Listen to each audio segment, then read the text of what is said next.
anda. Ya, jadi untuk waktu ini kita nak bersama-sama dengan tetamu-tetamu kita dan untuk yang terawal sekali kita bawakan keset baru kita nak bercakap tentang pacu ekonomi perusahaan sosial melalui penjana. Jadi jom kita kenalkan tetamu kita. Okey, baik, kita terus saja bersama dengan Wabi Khairuddin Jamaluddin, Abu Bakar, Menteri Sains, Teknologi dan Inovasi MOSTI. Assalamualaikum, selamat pagi Wabi, apa khabar? Waalaikumsalam, terima kasih. Tahniah atas set baru. Ya, terima kasih Wabi. Ini baru yang untuk Selamat Pagi Malaysia, belum yang berita lagi. Alhamdulillah kedua-duanya digerakkan secara bersama. Tapi Wabi, untuk kita nak memulakan perbincangan kita, sudah semestinya kita sedia maklum penjana ini telah pun memperuntukkan 35 bilion ringgit jumlah keseluruhannya, dan lebih penting kita berada dalam fasa pemulihan. Tetapi bagi MOSTI sendiri, untuk kita mengenali dengan lebih mendalam MOSTI itu sendiri, peranan dan juga sifat dalam penjana itu sendiri, bagaimana MOSTI digerakkan melalui penjana dan juga peruntukan yang dilaksanakan. Ya.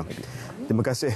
Yang Amat Berhormat Perdana Menteri telah mengarahkan supaya kerajaan sekarang ini menggunakan peluang yang ada pada pandemik COVID ini untuk mempercepatkan pendigitalan kerajaan dan juga masyarakat. Kita melihat dalam wabak COVID ini, apabila penjarakan fizikal dilaksanakan, ada banyak keperluan untuk kita mempercepatkan lagi perkhidmatan kerajaan dan juga perkhidmatan yang ada kaitan dengan masyarakat, sebagai contoh perbankan, pendidikan dan sebagainya. Segala-galanya dapat untuk dibuat atas talian. Kita melihat di negara-negara lain, mereka sangat cepat untuk migrasi, untuk berhijrah daripada fizikal kepada atas talian. Dan inilah peluang untuk kita mempercepatkan proses ini agar Malaysia betul-betul menjadi sebuah negara digital, negara yang berteraskan kepada teknologi tinggi. Jadi tugas MOSTI dalam pakej penjana ini adalah untuk mempercepatkan pendigitalan negara dan juga kerajaan bersama dengan Kementerian Komunikasi dan Multimedia. Kita bekerjasama dan juga untuk kita melihat kepada cara penyelesaian yang dapat menggunakan teknologi tinggi, bukan hanya teknologi digital tetapi segala teknologi yang ada dalam IR4. Dalam cuba untuk mempercepatkan proses yang sedang dilaksanakan sekarang, jadi apa mungkin cabaran yang dilalui oleh MOSTI sendiri? Yang pertamanya adalah infrastruktur teknologi. Itu tugas Kementerian Komunikasi dan Multimedia. Ini adalah sesuatu yang akan ditangani melalui National Vibration and Connectivity Plan yang telah diumumkan oleh Kerajaan PAS, tapi kita teruskan. Dan juga pelaksanaan 5G. Jadi harapan kita adalah dalam tempoh masa 3 tahun ini kita dapat melaksanakan satu program yang dapat meningkatkan capaian internet di seluruh negara. Antara kelemahan kita pada waktu ini masih lagi adalah capaian internet di kawasan-kawasan luar bandar, di kawasan pedalaman, yang mana apabila capaian internet itu lembab ataupun langsung tidak ada, maka rakyat di sana tidak dapat perkhidmatan yang kita nak sediakan. Kita nak sediakan perkhidmatan dalam bidang kewangan, dalam bidang kesihatan, dalam bidang pendidikan, agar perkara ini menjadi perkara asas, sebab ada banyak lagi teknologi yang kita nak ceburi. Internet of Things, kita nak melihat kepada sensor teknologi, drone teknologi yang boleh meningkatkan hasil pertanian dan sebagainya. Tetapi asasnya adalah connectivity. Kalau tempat tu tak ada connectivity, macam mana kita nak meningkatkan hasil di ladang tersebut kalau ladang tersebut tidak ada connectivity capaian internet. Jadi perkara pokok dan asas masih lagi adalah soal infrastruktur, dan sama ada hubungan ataupun talian internet itu ada ataupun tidak. Okey. Sudah semestinya penyediaan platform ataupun infrastruktur itu menjadi asas kepada platform yang disediakan oleh kerajaan dan juga menjadi tanggungjawab bagi pihak kerajaan juga. Tetapi yang penting kita nak melihat penglibatan pemain-pemain industri, khususnya pihak swasta ataupun mereka yang berada di bawah agensi kerajaan untuk menggerakkan dan juga menjadi antara pemudah cara dan juga merancakkan lagi industri ini. Jadi sekiranya sudah ada platform tetapi kebergantungan daripada pemain industri itu masih lagi kurang, bagaimana kita ingin merancakkan dengan platform yang ada? Ya, sebab itu di bawah pengumuman pakej rancangan penjana ini ada dua pengumuman penting yang telah dibuat oleh Amat Berhormat Perdana Menteri yang ada kaitan dengan MOSTI. Yang pertamanya adalah pengumuman National Innovation dan Technology Sandbox, National Innovation and Technology Sandbox. Ini adalah satu platform yang disediakan yang akan dikendalikan oleh Kementerian Sains, Teknologi dan Inovasi, di mana kita akan jemput sektor swasta, sama ada syarikat pemula, startup company ataupun syarikat yang sudah lama bergiat dalam bidang teknologi ini, untuk cuba menyelesaikan masalah-masalah besar negara, to solve the big problem. So antara masalah yang Muhammad Perdana Menteri telah mencabar sandbox ini untuk menyelesaikan adalah berkaitan dengan masalah kebergantungan kita kepada pekerja asing. Terutamanya pekerja asing dalam buruh asing dalam industri di mana yang memerlukan buruh kos rendah. Jadi Amat Berhormat kata macam mana teknologi boleh digunakan dan dibangunkan oleh syarikat swasta dengan insentif daripada kerajaan supaya kebergantungan kita kepada buruh asing ini dapat dikurangkan. Jadi kita akan mulakan beberapa pilot project dalam masa yang terdekat, sebab Amat Berhormat PM pun tidak mahu penyelesaian ini mengambil masa yang terlalu lama. He wants results dalam tempoh masa 6 bulan hingga setahun. Kita akan mula dengan satu sektor pembuatan yang akan saya umumkan nanti, di mana kita akan pakai teknologi robotik teknologi untuk menggantikan sebahagian daripada kilang mereka yang sekarang ini menggunakan pekerja asing dengan robot. Pekerjaan yang lama itu akan hilang, pekerjaan baru akan wujud, pekerjaan baru yang berkaitan dengan robotik teknologi ini. Itu satu. Yang kedua, masalah besar negara yang PM nak kita selesaikan dengan teknologi dengan menggerakkan sektor swasta, sebagai contoh adalah soal security makanan kita. Sebab dalam tempoh COVID ini kita risau apabila kita tak dapat nak import makanan dan sebagainya, tahap sara diri kita dalam beberapa makanan masih lagi rendah.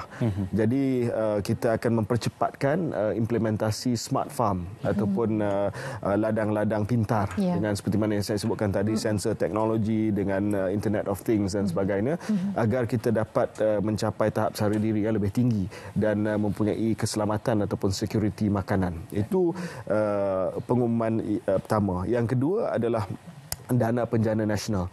Ini adalah dana teroka venture capital yang telah diumumkan, yang akan dikendalikan oleh Kementerian Kewangan dan saya harap juga dengan MOSTI, di mana satu jumlah besar 600 juta daripada kerajaan, 600 juta dipadankan dengan 600 juta daripada sektor swasta yang akan dilabur secara venture capital, modal teroka ke dalam syarikat-syarikat pemula. Kenapa? Kerana kita nak cari the next unicorn.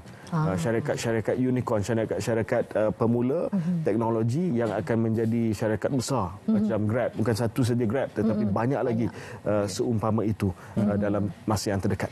Okey, baik. Dalam menjadikan negara kita digitalisasi, mana menyediakan negara ke arah itu, kita memerlukan infrastruktur yang bagus. Jadi itu juga memerlukan kos yang banyak. Jadi ini bukan satu cabaran juga bagi MOSTI sendiri. Dan boleh kita kongsi tak, kalau boleh, dari segi figurnya, maknanya berapa agaknya kos yang diperlukan dan berapa lama sebenarnya kalau kita perlukan itu untuk kita capai untuk tahun-tahun yang tertentu? Untuk NFCP, National Fiberization and Connectivity Plan, di bawah Kementerian Komunikasi dan Multimedia, jumlah itu masih lagi kekal, 20 bilion lebih dalam tempoh masa 3 tahun perlu dibelanjakan untuk kita mendapat capaian yang terbaik di seluruh negara. Jadi itu angka asas untuk kita mula bergerak mendapat aplikasi yang lain. Yang saya sebutkan tadi macam Innovation Sandbox, kita peruntukkan untuk permulaannya 100 juta. Ini aplikasi dia. Yang jumlah yang besar itu infrastrukturnya. Semua kena bergerak bersama, sebab kalau tak ada capaian internet, itu perkara asas, tak ada infrastruktur tersebut, maka segala penyelesaian yang diharapkan itu tak akan dapat dicapai. Okey. Kalau kita lihat pemain-pemain dalam industri digital khususnya seperti Facebook, Google dan sebagainya, mereka menggunakan data itu sebagai salah satu bentuk perniagaan yang menguntungkan ataupun sesuatu yang menjadi asas kepada bentuk perniagaan era baru. Jadi big data itu sebenarnya satu perkara yang penting kerana sekarang ini kebergantungan kepada data itu juga amat tinggi. Jadi apakah sebenarnya saranan ataupun fokus bagi kementerian sendiri terhadap big data dan cabaran menghadapinya? MIMOS, agensi penyelidikan kerajaan di bawah MOSTI, sedang bekerjasama dengan Mampu yang terletak di bawah Jabatan Perdana Menteri untuk kita menggerakkan satu projek big data, data raya bagi kerajaan. Sebab ada, macam disebutkan tadi Mak, banyak maklumat yang bersepah di dalam kerajaan. Sebenarnya kita ada cukup banyak data raya yang boleh digunakan untuk kita membuat keputusan dengan lebih tepat lagi. Jadi kita sedang membangunkan satu sistem dengan adanya data lake yang disediakan oleh MIMOS, dan data lake itu hasilnya dituai oleh Mampu dan juga kementerian-kementerian lain, dan kita akan cuba gunakan segala maklumat ini. Ialah setiap kali kita ada aplikasi, guna aplikasi, kita berurusan dengan kerajaan, kita tahu di kawasan ini memerlukan infrastruktur ini, ya. Jadi cara kita membangunkan negara selepas ini bukanlah cara yang tradisi, tetapi dengan adanya big data, kita tahu di kawasan-kawasan mana yang memerlukan sekolah, yang memerlukan hospital, yang memerlukan klinik, ya. Bukan saja dari segi kajian tradisi, tetapi dengan adanya big data, keputusan yang lebih tepat dapat digunakan, dan kita boleh sampaikan bantuan dengan lebih tepat kepada kumpulan sasar. Baik, kita melihat juga situasi semasa menggalakkan ataupun memaksa setiap mereka yang berada industri PKS dan juga PKS Mikro untuk bergerak kepada e-dagang. Jadi bagaimana mesti melihat ke arah itu dalam menggalakkan mereka menggunakan e-dagang, dan adakah masih menjadi satu isu yang besar juga dalam kalangan mereka yang berada di luar bandar ini untuk bergerak ke arah itu? Salah satu daripada pakej pengumuman pakej penjana adalah terletak di bawah Kementerian Komunikasi juga, terutamanya di bawah MDEC. Malaysia Digital Economy Corporation, iaitu adalah untuk kita mempercepatkan apa yang disebut sebagai digital onboarding bagi SMEs. Ya. Kita melihat pada waktu COVID ini banyak syarikat SME dan juga mikro yang telah pergi ke arah digital, ya, yang selama ini jual secara fizikal terpaksa pergi digital. Tetapi kita sedar bahawa masih lagi ada kekangan di kalangan syarikat-syarikat kecil dan mikro, terutamanya di kawasan luar bandar yang mungkin tak berapa serasi dengan perniagaan digital ini. Jadi MDEC akan keluarkan, memang sedang pun dibuat, tetapi akan perhebatkan lagi usaha untuk kita onboard syarikat-syarikat mikro dan juga syarikat kecil ini kepada perusahaan digital. Tetapi penting di sini juga bukan hanya syarikat-syarikat tersebut, tetapi juga demand side di peringkat pembeli juga. Ya. Tak guna kalau syarikat-syarikat di kawasan luar bandar ini mereka dah digital, tetapi pelanggan mereka masih lagi belum digital. Ya, pelanggan-pelanggan mereka di kawasan luar bandar kampung masih lagi tak digital. Jadi soal literasi pendigitalan ini perlu diperhebatkan, terutamanya di penduduk-penduduk di luar bandar. Ya. Dan juga kesedaran supaya mereka berani melakukan transaksi digital. Ya, kita biasa beli, tapi mungkin ialah makcik-pakcik kita di kampung, dia satu, dia tak berapa faham, yang kedua mungkin dia tak berani beli atas talian. Betul ke ini? Dapat ke tidak? Takut salah tekan lebih. Mungkin salah tekan, ya. So kita kena tingkatkan lagi, sebab matlamat kita nak jadi cashless society, nak jadi sebuah negara nirtunai, tanpa tunai. Jadi kita mesti kena pastikan bahawa bukan hanya di bandar tetapi di seluruh negara. Jadi saya nak jadikan kawasan kita lah, Rembau, sebagai test case, ya. Saya nak jadikan Rembau ni sebagai betul digital. Saya nantikan dalam 5 tahun, ya. Kita balik nanti kena nak beli lemang ke apa benda ke, kita beli cashless je. Semua online je. Online. Okay, itu yang seronok dengar itu. Okey YB, kalau kita menyaksikan juga baru-baru ini Amerika Syarikat ada mengumumkan untuk kita kata menghadkan pengambilan pekerja-pekerja asing, khususnya dalam bidang IT ataupun dalam bidang teknologi, dan ini akan membuka peluang lebih ratusan ribu peluang pekerjaan dalam bidang teknologi dan juga IT. Sama juga komitmennya mungkin dalam Malaysia, dalam penjana perkara pertama disebutkan adalah pengangguran. Jadi isu pekerjaan ini juga mungkin berkait rapat dengan kementerian sendiri, kerana isu-isu pekerjaan itu juga banyak disediakan oleh kementerian ataupun diwujudkan sendiri oleh kementerian. Jadi peluang pekerjaan dalam bidang sains dan teknologi ini, bagaimana YB melihat cabaran kementerian untuk membangkitkan kesedaran tentang pewujudan bagi peluang-peluang pekerjaan dalam bidang sains dan teknologi? Ini adalah masa yang sangat-sangat sesuai. Kita selalu sebut bahawa kita nak latih semula, retrain, upskill dan sebagainya, ya. Tetapi ia tidak pernah menjadi perkara yang mendesak. Ya, tetapi sekarang ini menjadi perkara yang mendesak sebab dalam tempoh 6 bulan sehingga setahun yang akan datang, saya ramalkan bahawa kita tak boleh elak daripada berlakunya pengangguran sebab krisis ekonomi bukan hanya di Malaysia tapi di seluruh dunia, dan akan ada ramai terutamanya golongan muda yang akan hilang kerja. Dan inilah masa yang mana perlu kita menggerakkan segala dana yang ada dalam kerajaan, HRDF dan juga segala dana-dana latihan ini untuk kita latih mereka semula daripada sektor yang lama ke arah sektor yang baru, sektor teknologi, sektor digital, kerana pekerjaan masa depan adalah dalam sektor-sektor ini. Ya, jadi kita telah bincang panjang lebar di peringkat Jemaah Menteri. Mungkin akan ada beberapa pengumuman lain terutamanya dalam belanjawan nanti, bagaimana massive reskilling and upskilling effort ini dapat dilaksanakan agar mereka yang mungkin hilang punca pendapatan mereka disebabkan COVID ini akan dapat sekarang istilahnya pivot, beralih kepada satu sektor yang baru yang mungkin akan memerlukan tenaga kerja yang lebih ramai lagi untuk masa yang akan datang. Dan dari segi penggalakan bagi rakyat Malaysia sendiri untuk pergi ke arah itu bagaimana pula? Yalah, sebab itu kita akan melihat kepada beberapa insentif yang akan kita umumkan nanti. Kita telah umumkan beberapa insentif untuk kekal supaya syarikat-syarikat tidak lepaskan pekerja, tetapi mungkin selepas ini kita kena melihat apa lagi yang dapat kita bagi dari segi insentif untuk syarikat-syarikat melabur invest in training dan invest in teknologi. Itu sangat penting. YB, kita juga melihat dalam kita mendepani seluruh dunia, COVID-19 ini kerjasama bukan saja di peringkat kementerian yang melaksanakan teknologi dan inovasi, tetapi juga pihak universiti, Kementerian Pendidikan, pihak yang berada di peringkat swasta ataupun syarikat-syarikat gergasi multinasional banyak melaksanakan gagasan secara kerjasama. Jadi adakah di Malaysia kita melihat universiti melaksanakan pendidikan, pihak-pihak penyedia perkhidmatan dan juga pihak multinasional ini mampu bekerjasama dengan pihak kementerian bagi melaksanakan satu inovasi yang lebih baik untuk kesihatan? Ya, di kementerian mesti daripada dulu lagi kita mengamalkan pendekatan quadruple helix ataupun empat sektor bekerjasama rapat, iaitu sektor kerajaan, sektor swasta, sektor akademik dan juga sektor masyarakat umum ataupun civil society. Inovasi yang kita nak melihat ini bukan hanya datang daripada sektor swasta. Sebenarnya banyak inovasi yang ada di universiti kita. Sebab itu saya sedang mempromosikan Malaysian Open Science Platform, MOSP. Satu platform yang akan dibangunkan supaya kita dapat tahu di universiti mana yang sedang melaksanakan pendidikan dalam teknologi tertentu. Jadi mudah untuk kita cuba dapatkan IP, intellectual property tersebut, dan kita bantu profesor ataupun penyelidik itu untuk mengkomersialkan pendidikan mereka. Yang kedua, dari segi masyarakat umum, kita ada satu dana 10 juta untuk mempromosikan apa yang disebut sebagai inovasi sosial. Sebab banyak inovasi ini sebenarnya datang daripada orang biasa.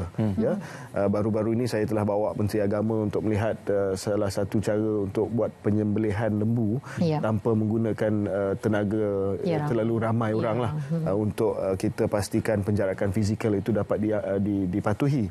Dan peralatan yang dibuat ini adalah peralatan yang dicipta oleh salah seorang penternak lembu di Perlis, orang biasa, tetapi dia telah buat inovasi. This is social innovation. Jadi inovasi itu tidak hanya bermakna inovasi yang berteknologi tinggi di universiti, tetapi boleh datang daripada siapa saja yang melihat bahawa saya boleh melaksanakan inovasi sosial ke arah sesuatu yang lebih cekap dan baik.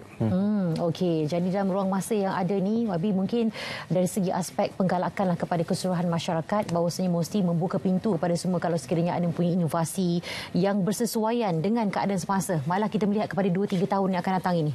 Bagaimana? Ya, 2-3 tahun yang akan datang ini kita rasa norma baru ini akan kekal bersama dengan kita selagi kita tidak menemui vaksin dan dapat mengagihkan vaksin tersebut kepada rakyat Malaysia.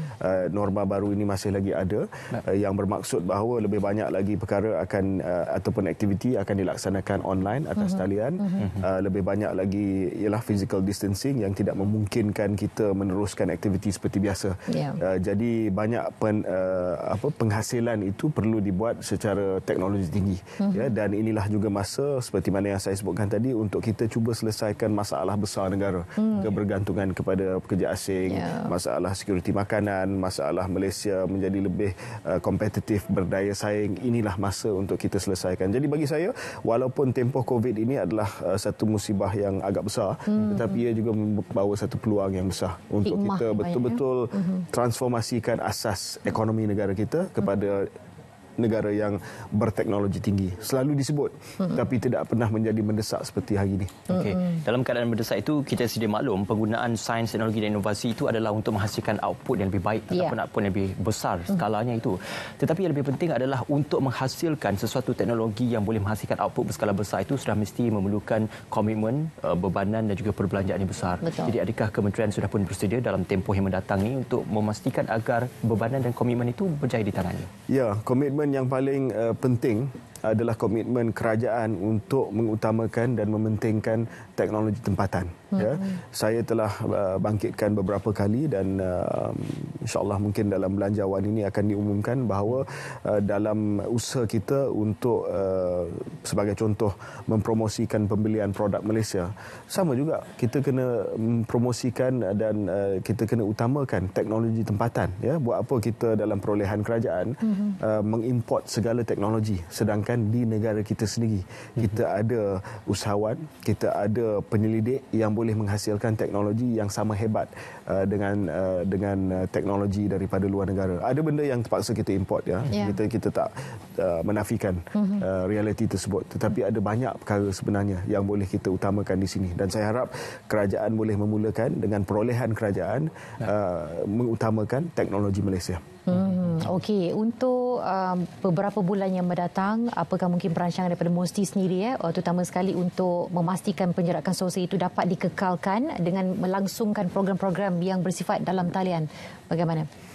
Kita ini sudah menjadi budaya dalam tempoh masa 2-3 bulan ini, segala mesyuarat, segala perjumpaan yang tidak ialah memerlukan kehadiran fizikal, kita dah Zoom, kita dah Skype, itu dah menjadi perkataan yang menggantikan mesyuarat. Jom kita mesyuarat, jom kita Zoom. Jadi kabinet pun kita, Jemaah Menteri pun kita masih lagi membahagikan mesyuarat Jemaah Menteri kepada 3-4 bilik dan kita menggunakan teknologi video conferencing. YB, baru-baru ini saya ada terbaca satu laporan yang mengatakan bahawasanya Malaysia mendominasi ataupun menjuarai dari segi masyarakat yang ke arah cashless society ataupun masyarakat yang melaksanakan pembayaran tanpa tunai, yang mana meliputi lebih daripada 40% daripada jumlah keseluruhan rakyat Malaysia. Dan pada waktu COVID-19 ini 64% mereka menggunakan aplikasi e-dompet atau e-tunai ini. Jadi adakah ini gambaran dan juga petanda yang baik bahawasanya masyarakat Malaysia sudah bersedia ke arah satu teknologi, kalau didedahkan dengan lebih baik lagi, maka peratusan itu akan lebih meningkat? Saya harap begitu, sebab walaupun kita ialah 50-60% dah mula menggunakan dan membuka e-dompet, tetapi kita jauh ketinggalan berbanding dengan negara seperti China. China dia hampir 100%. Dia bayar dengan WeChat, dia bayar dengan QR code, tidak menjadi masalah. Malah pengemis di China pun dia minta duit dengan QR code. Jadi bagi saya di peringkat bandar ini saya rasa tidak ada masalah. Ramai yang sudah membuka e-dompet, menggunakan transaksi atas talian. Challenge kita, cabaran kita sebenarnya adalah kawasan-kawasan pinggiran bandar, luar bandar, di Pasar Tani dan sebagainya. Saya nak tengok bila kita betul-betul jadi cashless ini, bila kita pergi Pasar Tani di kawasan luar bandar, bayar dengan cashless, bayar dengan QR code ataupun bayar dengan e-wallet kita. Jadi saya harap mungkin bukan hanya kesedaran, mungkin soal rakyat Malaysia masih lagi ragu-ragu soal keselamatan, soal data peribadi mereka. Betul ke data saya selamat? Betul ke duit saya selamat dalam e-dompet ini? Tetapi apabila saya percaya kita lebih selesa dengan menggunakan transaksi online ini, saya rasa lebih ramai akan berhijrah ke arah itu. Okey, dan kita melihat juga bila berakhirnya bulan September, makanya tidak ada lagi bantuan lain yang akan menyusul dari segi aspek belanja. Kita lihat kuasa beli masyarakat sekarang ini kuat disebabkan ada bantuan yang masuk, dan sampailah moratorium itu akan berakhir pada September nanti. Dan dilihat bahawasanya selepas bulan September nanti, mungkin kuasa membeli dari segi macam penggunaan secara dalam talian juga akan berkurangan. Jadi bagaimana YB melihat hemat YB? Saya tidak mahu mendahului pengumuman daripada PM ataupun daripada Menteri Kewangan. Tapi kerajaan kita sedar bahawa moratorium ini akan tamat pada bulan September. Dan ini akan memberi kesan yang sangat-sangat besar kepada bukan hanya kuasa beli tetapi kepada kesejahteraan rakyat. Ya, sebab ini akan memulakan apa yang disebut-sebut sebagai the real economic crisis after COVID-19. Ya. Jadi kami sedang fikir apa yang boleh dibuat, apa yang boleh dielak, dan kita tunggulah pengumuman yang bakal dibuat nanti. Ya, saya tak pasti bila, mungkin dalam minggu-minggu yang akan datang daripada PM. Sebab kita melihat COVID ini bukan hanya 1-2 pengumuman saja, sudah ada 3 pengumuman. Ya, prihatin plus, penjana. Jadi saya percaya akan ada lagi, ya, sebab kita melihat COVID ini bukan hanya dengan 1 pengumuman saja. Ada beberapa fasa pemulihan yang akan kita buat. Perkara ini sedang dikaji dengan sangat-sangat teliti oleh kerajaan, dan kita cuba sedaya upaya untuk mengurangkan beban kepada rakyat. Tapi dalam masa yang sama juga rakyat pun perlu berusaha sedaya upaya untuk memastikan bahawasanya apa yang akan berlaku selepas ini adalah perlu memerlukan usaha daripada mereka sendiri juga dengan inisiatif yang telah sudah pasti kita juga memaklumkan kepada rakyat bulan-bulan yang akan datang ini adalah bulan-bulan yang sangat mencabar. Ya.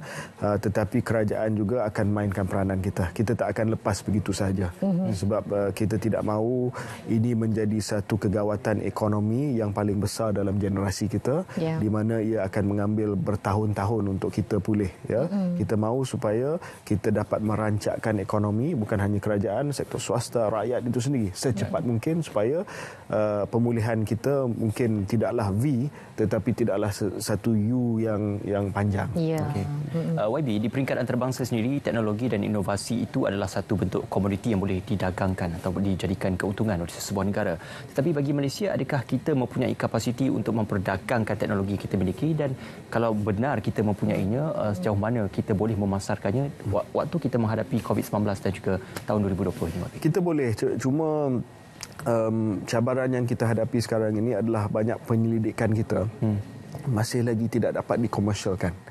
Ini soal nak mendagangkan teknologi kita memerlukan kadar commercialization yang sangat-sangat tinggi, dan kita masih lagi ke belakang di situ. Sebab itu saya harap dengan adanya sandbox ini, di mana sandbox ini kita akan percepatkan lagi proses pengkomersialan. So kalau ada idea yang mungkin selama ini akan mengambil bertahun-tahun untuk dikomersialkan supaya ia menjadi intellectual property yang dapat diperdagangkan, kita percepatkan proses tersebut. Ya, kita shortcut.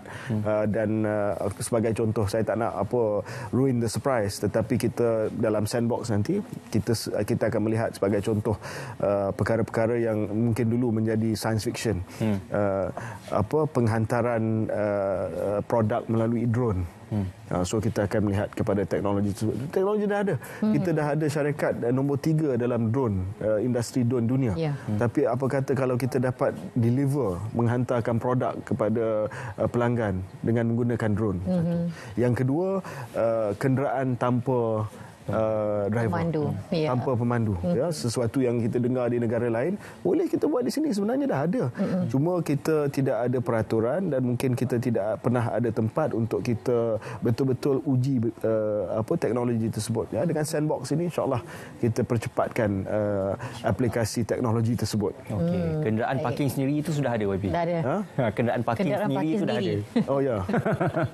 Kenderaan tanpa pemandu pun ada. Kadang-kadang malam-malam kalau kita pergi highway, kita tengok orang. Okey, baik, kita ucapkan banyak terima kasih kepada Yang Berhormat Khairi Jamaluddin Abu Bakar, Menteri Sains, Teknologi dan Inovasi Musi, bersama kita pada waktu ini bercakap tentang penjana pacu ekonomi perusahaan sosial. Terima kasih sekali lagi. Ya. Dan